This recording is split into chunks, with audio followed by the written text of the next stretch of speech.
It's about the I got to say, it's the stupidest thing in sports. Gets the ball, gets back, pulls up for the win. Got it! Detroit basketball. Oh, Holloman looks the clock, half court for the win. Oh! The Lions go for it. The Vikings bring it. The pass is a touchdown to give. Javi Baez homered earlier. First one in the air, deep left field again. Yes, Tigers win! Robbie is unstoppable! This is BS Sports. And away we go. Hi there. My name's Mike. And sports make me very sad. They just make me sad. And this is not a topic for the show, but I just have to ask, why do we watch sports? What do we do it for? Because clearly we don't do it to make ourselves happy. I mean, at least not in the long term. Short term, maybe. But in the long term, what do I get? I get, where's the Jameis drop? Hold on. Let me find it really quick. Let me first make sure I have the right microphone on. Yes, okay, good. Jameis drop, where is it? Where is it? There it is. Yeah, just pain. It was pain everywhere. That's basically what I get. I just get pain, pain everywhere. Yeah, it's just pain. It's just pain everywhere. Yeah, just pain. It was pain everywhere. That's what I get. I don't know why it's so quiet.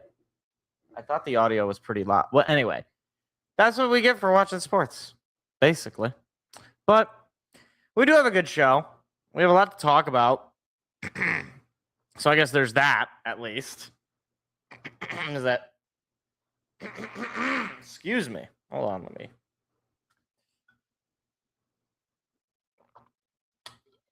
me hydrate my throat with some ice cold water. All right. So the Pistons played a game on Sunday night. They forced Game 7 after a blowout win in Game 6. Felt like all the momentum was swung in their favor. And then they proceed to lose Game 7 in as bad of a way as the Suns lost to the Mavs just a few years ago. I believe they are only the third team to ever play that badly on a home game, Game 7. I think the other one was like in the 40s. And then obviously the Suns just a few years ago.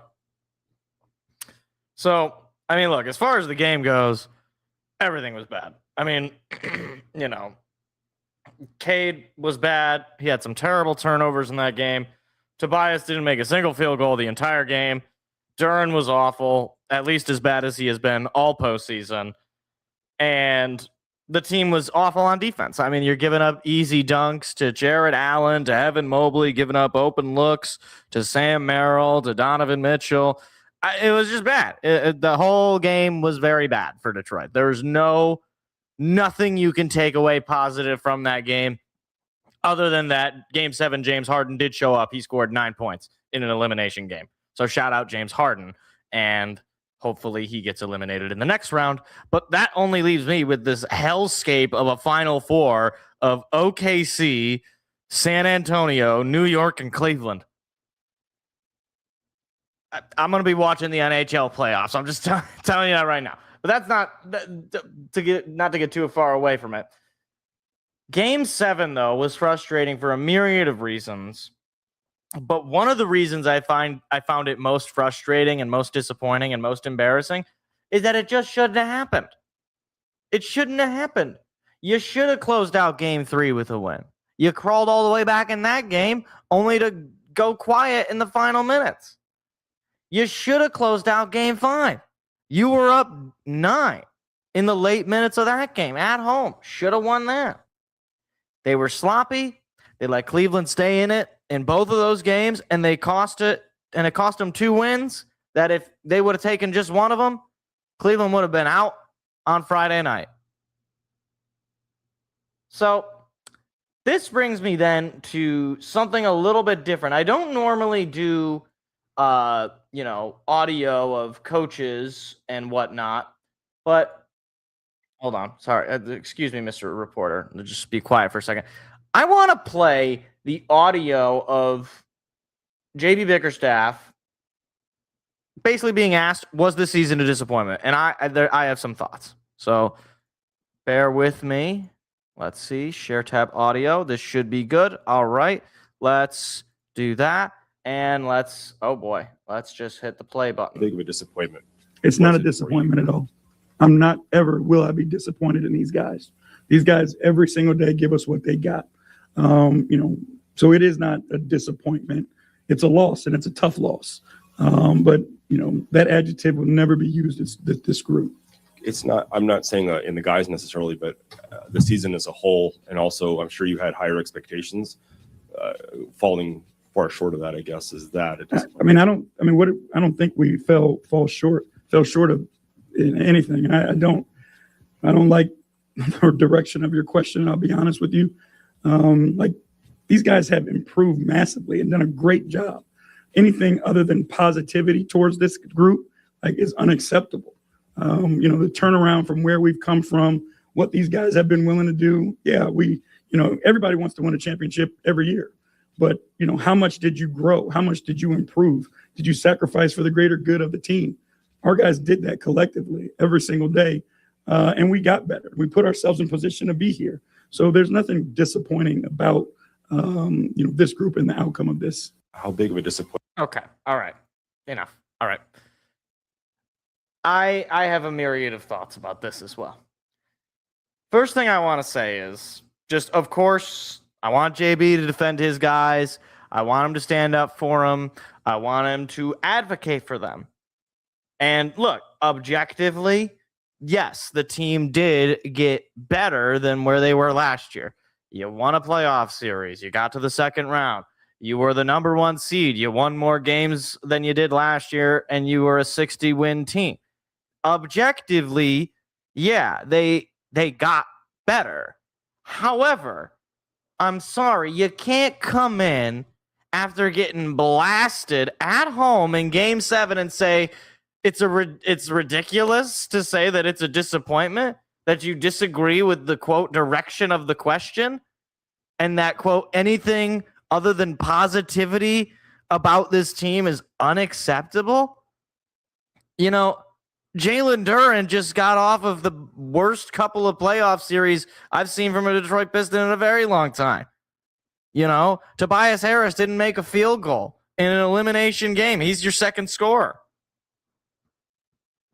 Nothing negative? Nothing negative to say about that, JB? Respectfully, and I do love JB Bickerstaff, but respectfully, that is unacceptable to me. If I'm just supposed to take it on the face, if I'm just supposed to say, well, we got further than we did last year, and that should be good enough. I'm sorry, but you're a number 1 seed. You got the floor is Eastern Conference Finals. You are the same seed as the OKC Thunder. And while they may be down in their series right now, they got to their conference championship. You didn't. In a Game 7 that most people would have taken you to at least be close in, let alone you winning that game, which I would say the Vegas certainly thought you were going to win that game. They had you favored. ESPN Analytics had you favored in that game. I don't know how you're not disappointed by that. And I don't know how you're not understanding that that's the point of the question. So, yes, of course, 2 seasons ago, they won 14 games. Yes, of course, before JB arrived, the team was putrid and was nowhere near where they're at now. Absolutely true. He's done a great job transforming the team, but we need them to step up to that true championship caliber team. We just do. It's not anything against the guys, but Jalen Duren did not have a good postseason. That's just objectively true. Asar Thompson still has no offensive game.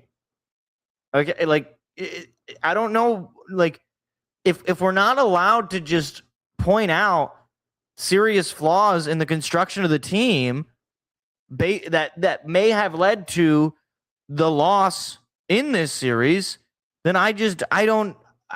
What are we doing? Are we just supposed to like be slap happy and say, well, it was fun while it lasted? Because I'm not going to do that. So, with all that said, look, I'm not going to tear apart Trajan Langdon because he made his intentions very clear. This was an evaluation year to see how far this group could go in the postseason. Last year was, a bit of an anomaly. You didn't make really any major moves then. This year, okay, another year of development, another year under JB. Let's see how we adjust. How far can we go? Okay, we went as far as 7 games in the second round. All right, Trajan, you got your evaluation. Cade is a dog. Duran is not. Basically, like, obviously he's still young. Obviously he can technically get better, but we don't have time to wait for that. I mean, we just don't. Your windows can close as quickly as they have opened. Now, of course, if you continue to make the right decisions, if you continue to, draft well and sign good players and trade for good players and all that, of course, you can maintain that championship caliber team, but you're going to have to make moves to do that. Now, we're not going to get into the particular moves right now because it's still so early. Obviously, the postseason is still going on. I'm not going to jump on the Trey Murphy or Larry Markkinen train, but those are names that are probably going to be talked about, right? So, Trajan, the lack of scoring on this team was the biggest problem throughout the entire season, not just, the postseason, the regular season as well. This was a problem with this team. Let's go out and fix it. And hopefully we don't get stuck in the mushy middle when we know that the Eastern Conference is not going to get easier next year with the reemergence, presumably, of Indiana, with the reemergence of a fully healthy Boston team, and even a team like Cleveland and New York that have both continued to be threats. So we'll see.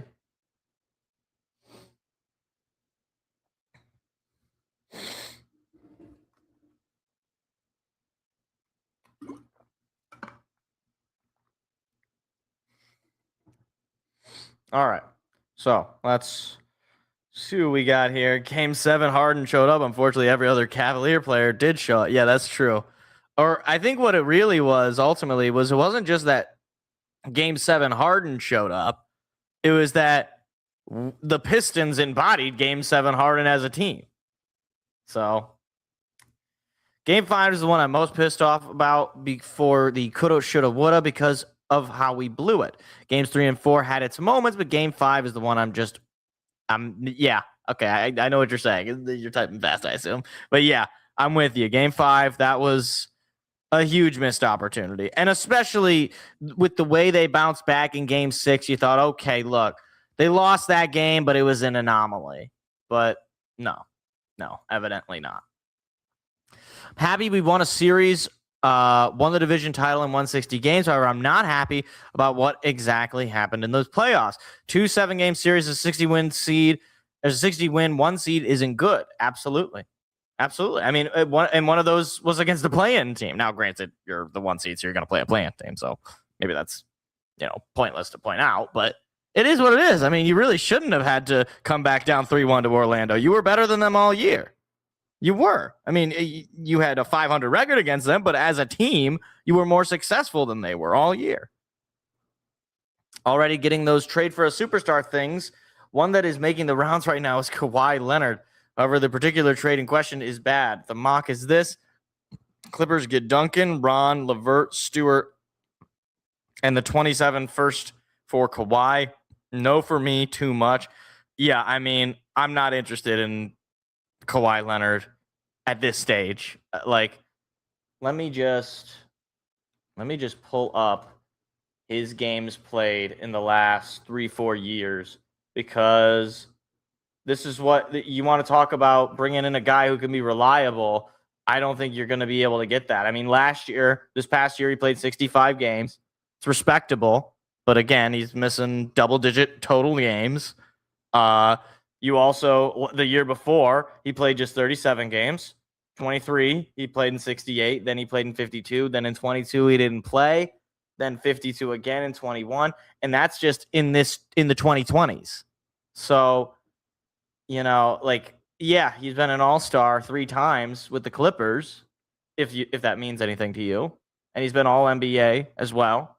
But no, he's going to be 35 years old. He's already dealt with a myriad of injuries. I'm just no. Sorry. It's not anything against him. I think he's one of the better players in the history of the league, but not at this stage. Not maybe if he can embrace the role of second option, which I'm not sure that he would be willing to do, but maybe he would, then maybe. But I mean, for that, I wouldn't mind actually that trade. I mean, yeah, I agree. It does seem like a lot, but is Duncan Robinson really his defense is terrible? We know Kawhi at least can theoretically play good defense. Ron Holland didn't even play much in this postseason. Karis LeVert, you can get rid of him. He was useless for much of the year. And Isaiah Stewart also had a terrible postseason. And what are you really going to get with that 27%? I wouldn't mind giving that up. But for that player, not totally sold on it. Kawhi did ever return to form this past season, but he's injury prone. Maybe give them Ron and LeVert, but not Duncan and Beef. Although it's not pick 21, it's got to be more a second. Yeah, I mean, the injury stuff is what concerns me. 35 years old, that's a little much. Would I find it interesting? Yeah, I guess I would. And so there's that, but we're now, almost 10 years ago to that that Toronto Raptors run with a championship. His tenure on the Clippers has been,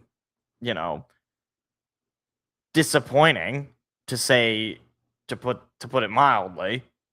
Despite his 3 All-Stars with the Clippers, they have not made it past the second round. I mean, this past year, did they even make the playoffs? They were in the play-in. They didn't even they weren't even there. Duncan could be good for us off the bench. We saw it in the postseason. He was good off of the bench. He's a good spark plug kind of guy. But I think we also saw Duncan Robinson as one of your starting 5s and your sharpshooter. That can be good, but in a particular role. We need a guy who's truly able to score outside of Cade. And, we can get into it. I was thinking maybe we were going to get into this topic maybe later. But, look, the guy that I think a lot of people, myself included, would love to see is Trey Murphy. And he's obviously just a popular option right now, so don't get too attached to him because things can change, surgeries, injuries, whatever. Trey Murphy this past year averaged over 20 points. He shot 37% from deep, 47% from the field as a whole. He's young. He's 25 years old. That Pelicans team is going nowhere fast. I think his trade value is, pretty up there. They're going to be interested in moving him. And Trajan Langdon comes from that organization. And furthermore, knows Trey Murphy. He was with the Pelicans when Trey Murphy was there. I think it'd be a great move for Trajan with that familiarity. And obviously, who's in charge there. It's Joe Dumars and Troy Weaver. You want to talk about guys that you could swindle. Those two are certainly capable of making a bad trade and giving up on a Trey Murphy. Absolutely. And he does have a little bit of postseason experience. Granted, not that much, but some.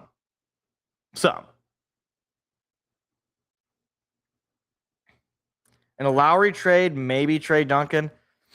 Would a 5 of Cade, Lowry, Asar, Duren, and Jenkins be bad? Okay. Here's my thing with Lowry Markin. And look, you can apply this to Trey Murphy as well. Lowry has never played winning basketball. Let me explain. He's been on a lot of really bad teams. For one, he's never played in the postseason. So we have that. he's got just the one All-Star year, and he's 28 years old.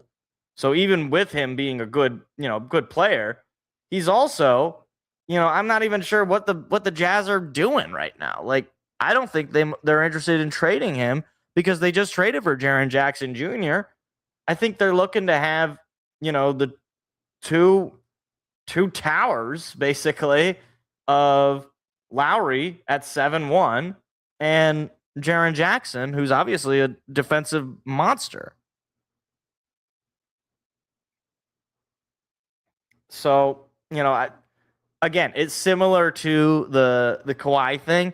Would I like it? Would I be interested in it? Yeah, absolutely. I mean, he's a really good player, and he averaged 26 points a game this season, and he shoots 35% from deep. That's pretty good. But I would be more interested in a Trey Murphy just from he's a little bit more accurate from three. In his career, he's closer to 40% than he is to 35% from deep. With Markkanen, he's a bigger guy, so you can certainly be benefiting yourself by bringing in a bigger body because Jalen Durham was your biggest guy, and we saw how the bigs in Cleveland were able to bully this team. So, does require Tobias walk and trade Duncan with probably Ron and Sasser. I mean, yeah, like I'm not trying to be disrespectful to Ron Holland or Marcus Sasser or Duncan Robinson. If you're telling me I get Lowry Markkanen in exchange for those players, I'm fine with it. And then as far as the picks go, I don't really care. Like not to be like totally anti-draft picks, because you need to be able to draft well if you want to last long in this league. Just look at OKC. But picking 21, like, what are you really going to get? I mean, especially for a team right now that's trying to compete for a championship.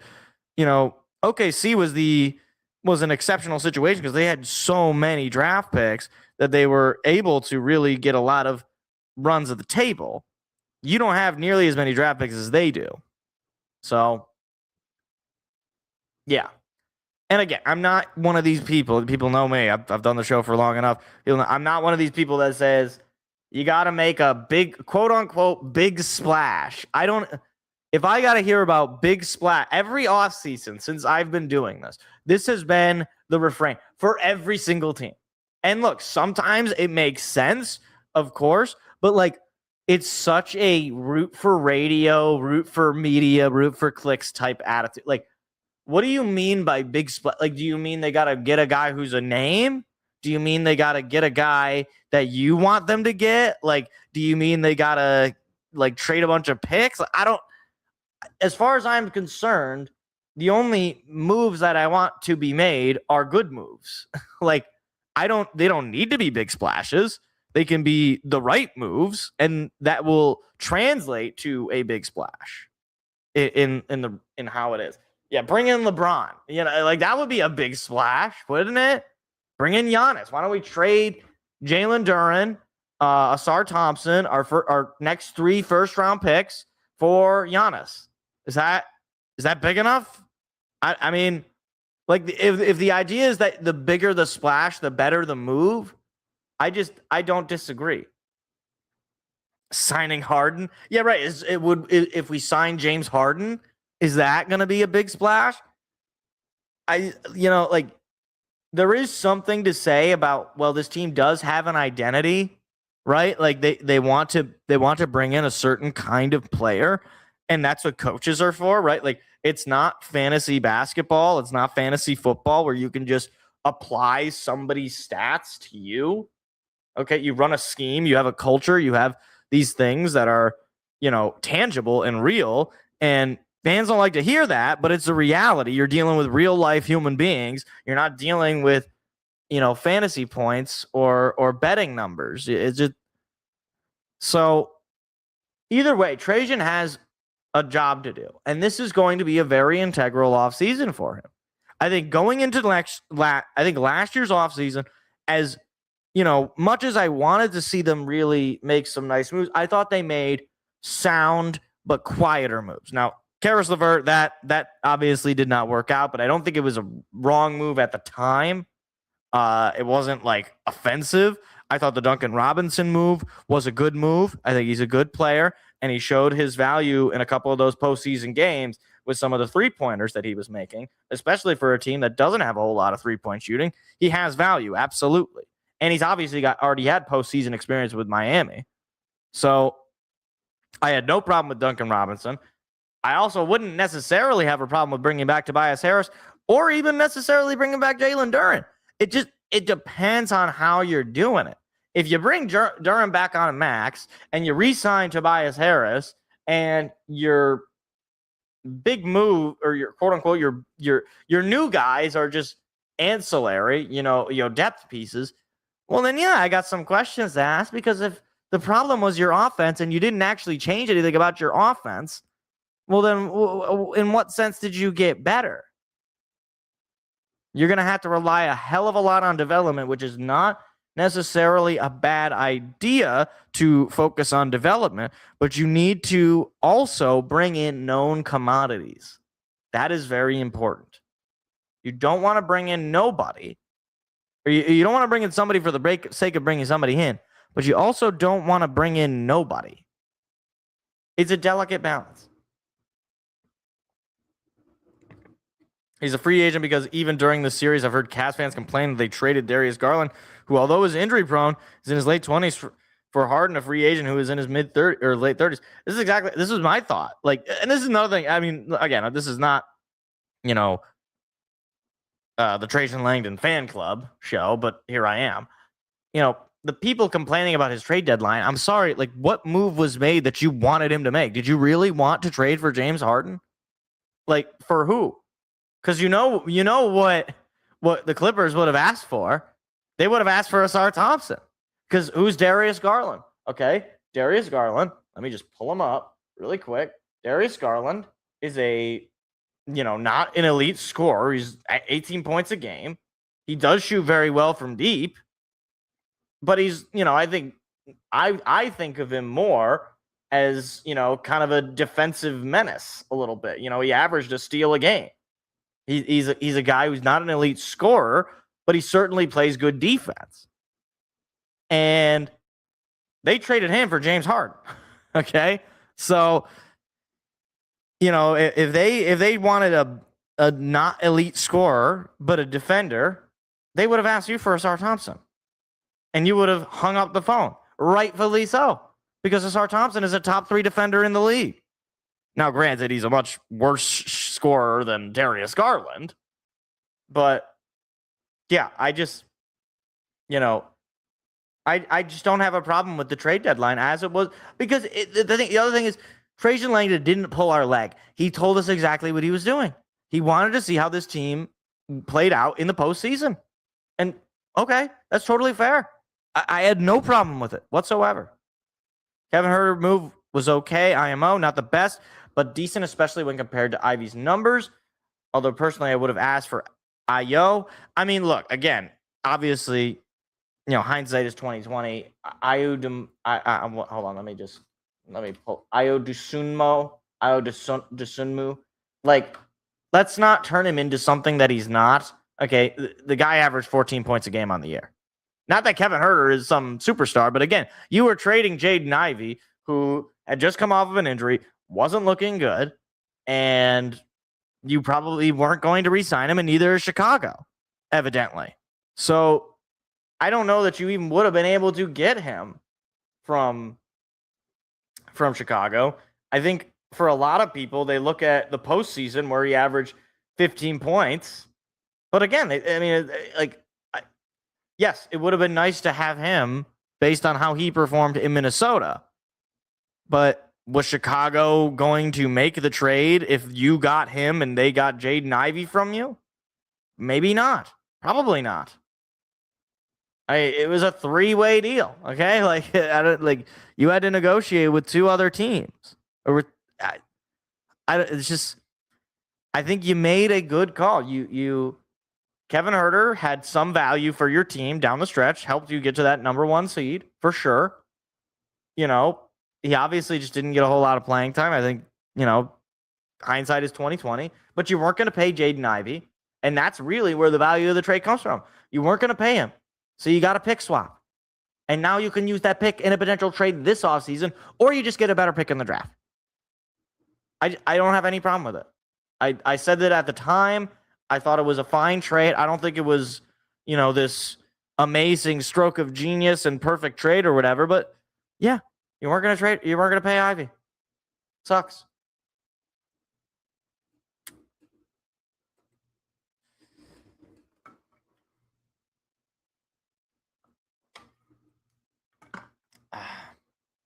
Meanwhile, Tigers all tied up 3-3 with Cleveland as Jahmai Jones lines into a double play. That's fun. All right.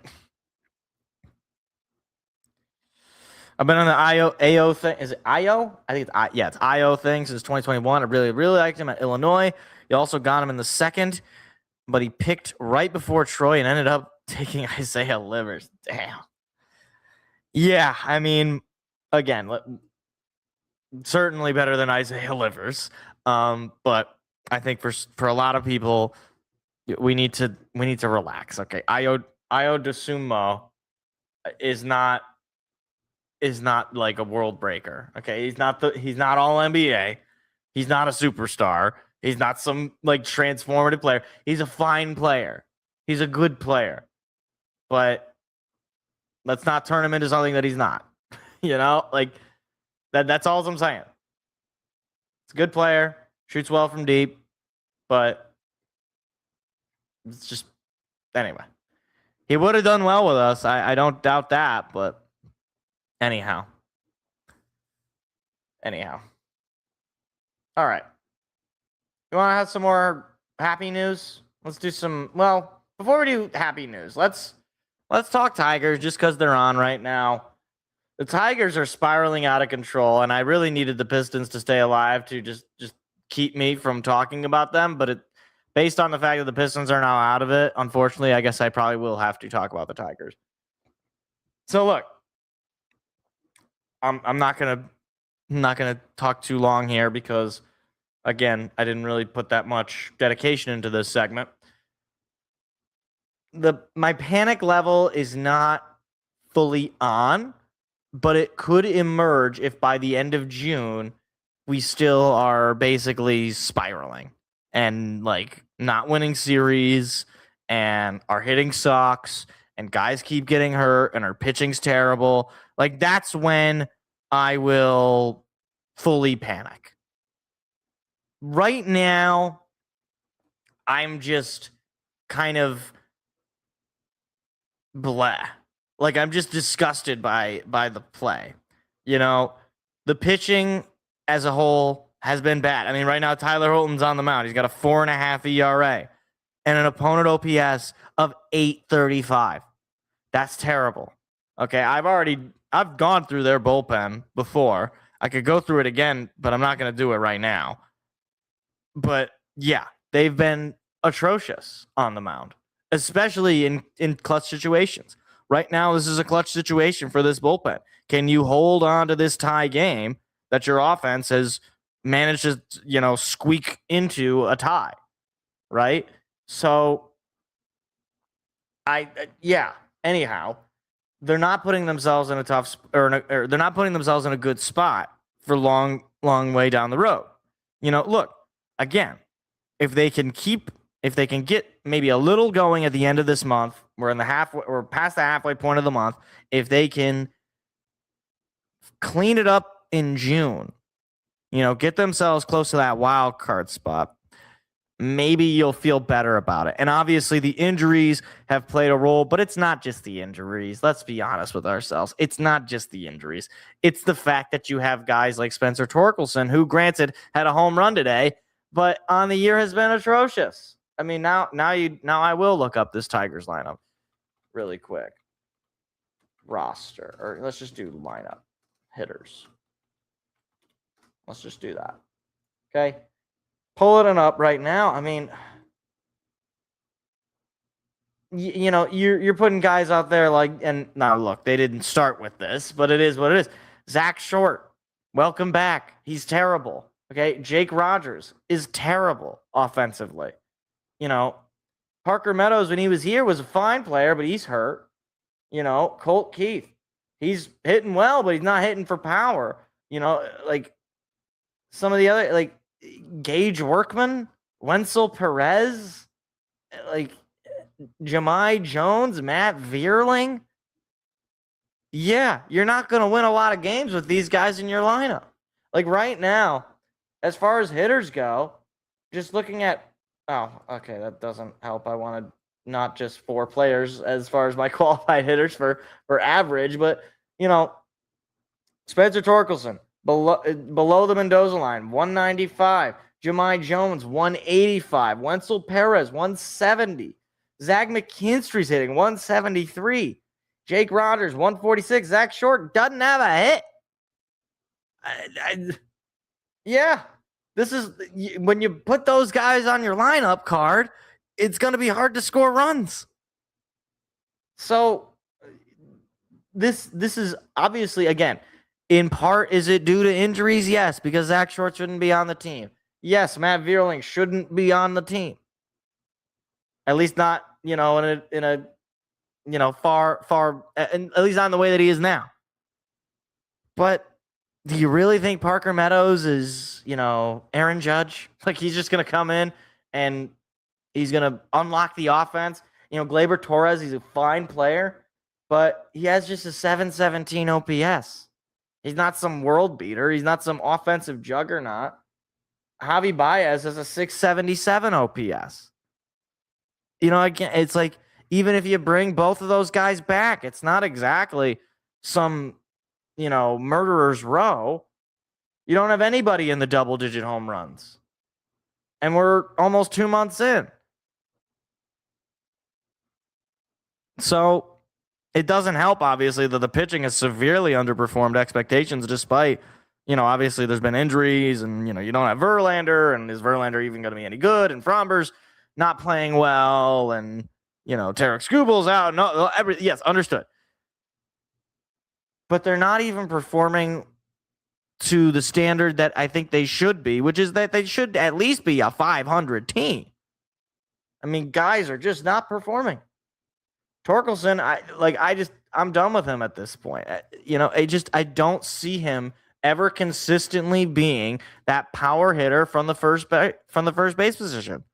Like he's never going to be Pete Alonso or Freddie Freeman or any of these elite first basemen. It's just not.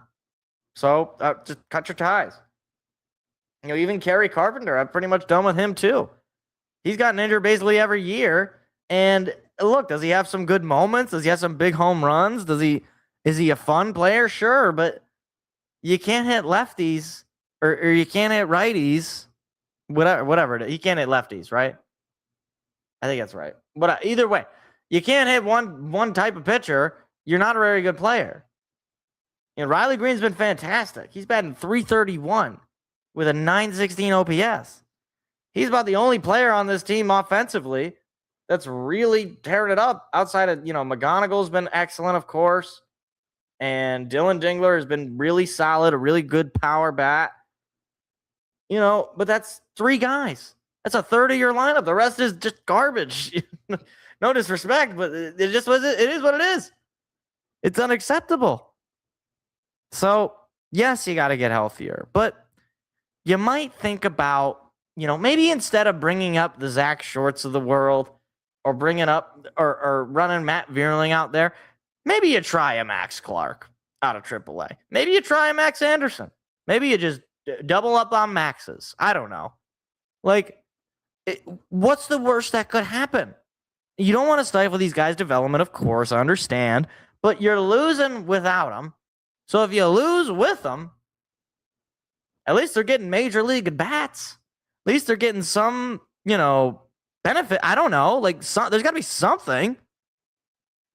I don't know. This baseball team is just so frustrating, and I hope they get it together. I think they can. I'm not lost on hope, but gosh, is it really hard to be positive about this team that has given me no reason to be positive.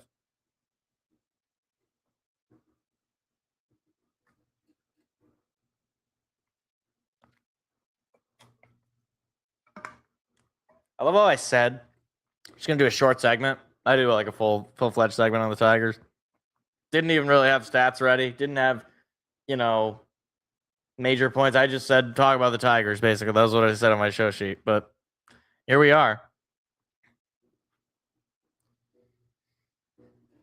And hopefully they can pull this win off. I mean, it's just like they're not out of it. That's what's, upsetting is like, that they're not out of it, but you also don't want to just keep hedging and hedging and hedging.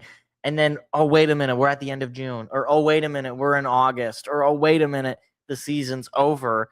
And because we got swept by the Twins in April, or because we, couldn't beat the Mets, or like whatever, like because of all these things that we just let get by us, it bites us later where we have to be perfect. So, yeah. Fun stuff. It really is a shame, obviously, that the Pistons got eliminated, because at least if the Pistons would have been in it, I wouldn't have had to talk about the Tigers. And the Tigers would have been able to just, breeze by, and there wouldn't have been, you couldn't have, you would have just been like, okay, well, whatever. Like, they can struggle a little bit. Maybe by the time the Pistons season does wrap up, whenever that may be, maybe the Tigers will have figured it out. Maybe they'll be healthier or whatever. Anyway. All right. Nobody wanted to talk Tigers, I guess. People just listening in. That's fine. All right. You want to talk some Lions football? Let's talk Lions schedule. So, look, I will begin this segment with just a disclaimer, a public service announcement, a PSA. This is all nothing. Okay? Anybody giving you that this is the easiest schedule in the world or that this is the hardest schedule in the world, just turn it off, because I have no idea. Okay? You have no idea. Nobody has any clue at all whether this is a hard schedule or an easy schedule. Okay? Like, we have an inclination. It's, of course, in principle, or, theoretically, it's supposed to be an easier schedule. It's a last place schedule, but you don't know what teams are going to be good on any given year. You have inclinations, you have ideas, you have, assumptions even, but you don't know. And any given week, any given Sunday, a team can beat any other team. That's what makes the NFL interesting. But with all of that being said, I have a myriad of points I want to make. So the first thing I wanted to point out, Detroit has a significant amount of 1 p.m. games this season compared to the last couple of seasons where it felt like especially last year or maybe the year before as well, where it felt like, man, we're getting Sunday night football, or we're getting Monday night or Thursday night or America's game of the week. We would get maybe two or three 1 o'clock games. This year, though, let's see. You got New Orleans, that's a 1 o'clock. New York, that's a 1 o'clock. I mean, Arizona's a 4:25, but that's just because you're on the road in Arizona. So in essence, you get a 1 o'clock game there. Minnesota, that's 1. Miami, that's 1. Tampa Bay's at 1. You got Chicago at 1. Atlanta at 1. Tennessee at 1. You go basically the entire month of November. Now, granted, one of those is Thanksgiving, of course, so that goes, that makes sense. But you go much of the month of November, and you don't play a game past 4 o'clock. Like 1 o'clock, Minnesota, that's November 1st. 1 o'clock on November 8th. 9:30 a.m. November 15th. 1 o'clock, and then you're back, and then you're into December. You won't have a primetime game for almost a month. And now there's a couple reasons for this, because I know some people might say this is disrespectful. How could they do this? Here's why. You missed the playoffs last year. That's one. And you're not going to get, and you have a 4th place schedule. So you're playing worse teams, theoretically, again. But so are people really going to want to watch Sunday Night Football, Lions, Titans? I mean, last time these two teams played, it was a blowout. last time these teams played, Lions dropped 50 points, and Jared Goff had like 140 passing yards because the Titans kept giving up huge punt returns or interceptions or what have you. So yeah, this is just what happens. You get less 4 o'clock primetime games, which I'm fine with because as far as my sleep schedule goes, it makes it a whole lot easier. The other thing I want to point out is that you get a lot of good breaks in this schedule. Let me explain. You got not Miami. You got Buffalo on the road, but it's in September. So you're not going to deal with the freezing cold winter of Buffalo. You're going to deal with the mildly cold fall, and it's in a new stadium. It's prime time, and it's an early Thursday night game. So that's fun for me. That's good for me. I'd rather do that early when you're healthier than, late into December when you're down to your last string guys. Wasn't it last December? Last time we played the Bills a couple of years ago? Wasn't that? I think that was in December. Maybe it was a little earlier. But yeah, I mean, that I'm fine with getting that game earlier. You also, as far as your road games go, you got road games against Arizona, Carolina, Miami. These aren't exactly the same as last year's road games where you were playing Baltimore and Kansas City and Philadelphia. There's no disrespect to some of these teams. Carolina made the playoffs last year. They might be an interesting team. Even Miami, they bring in a new coach, bring in a new quarterback. Maybe they're going to be an interesting team this year. I doubt it, but it is what it is. The other thing I want to point out is, look, your off season, I think a lot of people have a very, how shall I put this graciously? Angry feeling towards your off season. Here's what I'll say about this.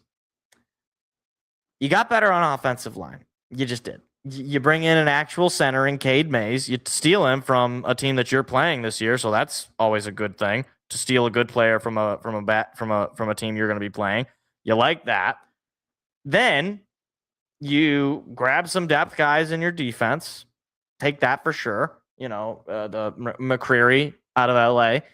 That certainly comes to mind, as well as a few other players whose name currently escapes me, but depth pieces nonetheless. And a team that has dealt with a lot of injuries, depth pieces are going to go a long way. And I think a draft that went really well, adding that offensive tackle, adding that edge rusher in the second round, that people have been talking about for a very long time. If you hit on this draft, which of course is a fairly large if, but if you do, then you look like a much more improved team. And you combine that with all the things I just said about the schedule, and you're looking at a team that very well could be right back in the mix as a Super Bowl team next year. I mean, again, people act like last year the Lions went 3-13 or 3-14. I forget that there's the 17 games. They went 9-8. They had a winning record, but they had lost a lot of key games. Their offense was terrible. Their offensive line was putrid, and their defense couldn't get a stop when they needed it. It was bad, no doubt about it. But it wasn't catastrophically bad. It wasn't like you didn't have a core. It was that you took a step back. You were due to take a step back, but you can get right back into it. This past year, we just saw a team that missed the playoffs win the Super Bowl. We saw two teams that missed the playoffs make the Super Bowl. And right now, again, I'm looking at your schedule, Detroit's, and yeah, obviously there's going to be tough games. There's always tough games. Green Bay is always a tough game. Chicago's always a tough game. Even Minnesota's a tough game. Divisional games are tough. Outside of your divisional games, there's a lot of games that obviously, as of May the 19th, 2026, feel like games that you should be able to handle pretty easily. New Orleans to start the season should be a pretty easy win. It should be. Tyler Shuck is an interesting case, but it should be. Carolina and Arizona on the road going to your week 6 bye should be a couple of good games to get to your bye and feel good about your chances. Now, again, things change. Schedules appear easy, but they actually might not be that easy. It is what it is. I came away from the schedule release feeling pretty good. I mean, the only thing that you could say that isn't as good is 3 out of your final 4 games are on the road and divisional. And a couple of those are also, or at least one of them, or yeah, a couple of those are primetime games, but yeah, I have some decently high hopes for Detroit next year. I really think that they will bounce back. I think they did what at least I wanted them to do. Now, will it necessarily play out? Did they do not enough? That's a different discussion. But they acknowledged the problems they had, namely offensive line and defensive line. Let's see if they can bounce back.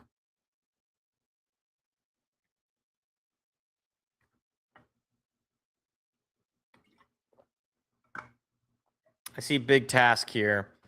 You're making fun of the Knicks. What's going on with the Knicks?